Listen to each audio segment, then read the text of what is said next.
Trump has cast himself as a friend of the American farmer, but some farmers say they're frustrated with him because his trade war has affected sales of soybeans and other agricultural products to China. Now the president is facing backlash from a group of farmers over another issue.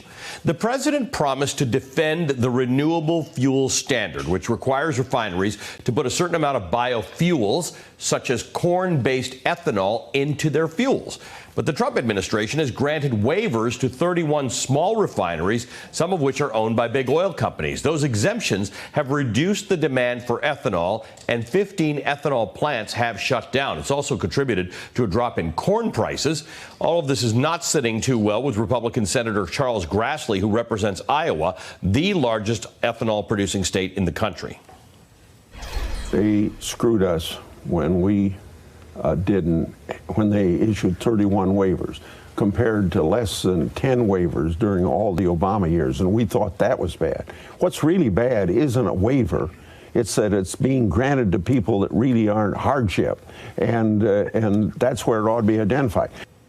President Trump tried to ease the tension today, tweeting that his administration is planning a giant package related to ethanol and that farmers will be happy with it. He didn't say what the giant package might be. NBC's Vaughn Hilliard has been talking with corn farmers and ethanol producers in Iowa. He joins us now from the town of Shenandoah. Let's talk a little bit more about this. Vaughn, it's a complicated issue to understand. Tell me how these waivers affect corn producers and ethanol producers. Yeah, you head out this way, Ali, across the Midwest, and there's pretty much a consensus of opposition to these waivers, because the ones that are taking the fall as a result of this are not only the corn ethanol plants like the one behind us, which is owned by Green Plains. They have 13 different ethanol plants around the region. They say that they've lost $150 million alone in just the last year because of these exemptions.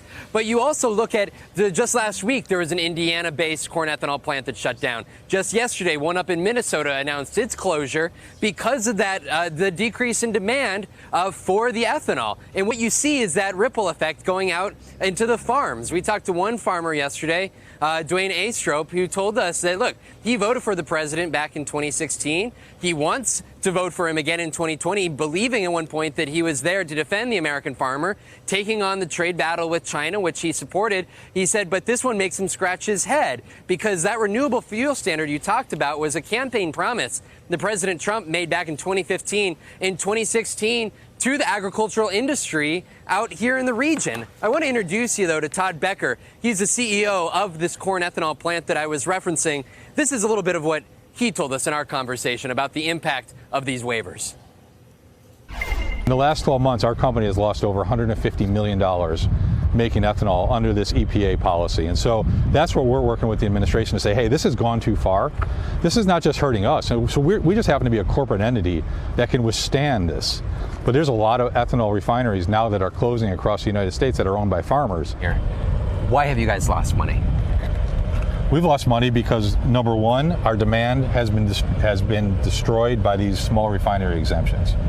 And that's really where we're focusing with the administration to say, hey, look, you have got to fix this, right? Your EPA went too far.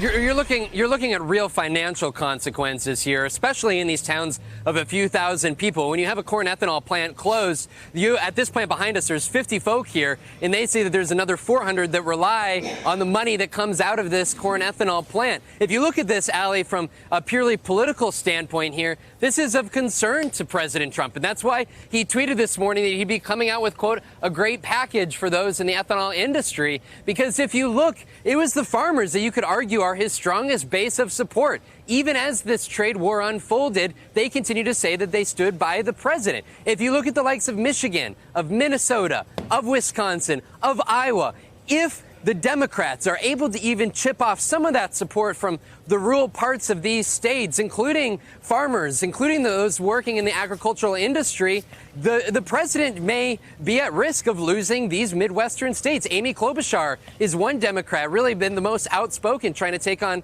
this issue specifically. Ali? Hey there, I'm Chris Hayes from MSNBC. Thanks for watching MSNBC on YouTube. If you want to keep up to date with the videos we're putting out, you can click subscribe just below me or click over on this list to see lots of other great videos.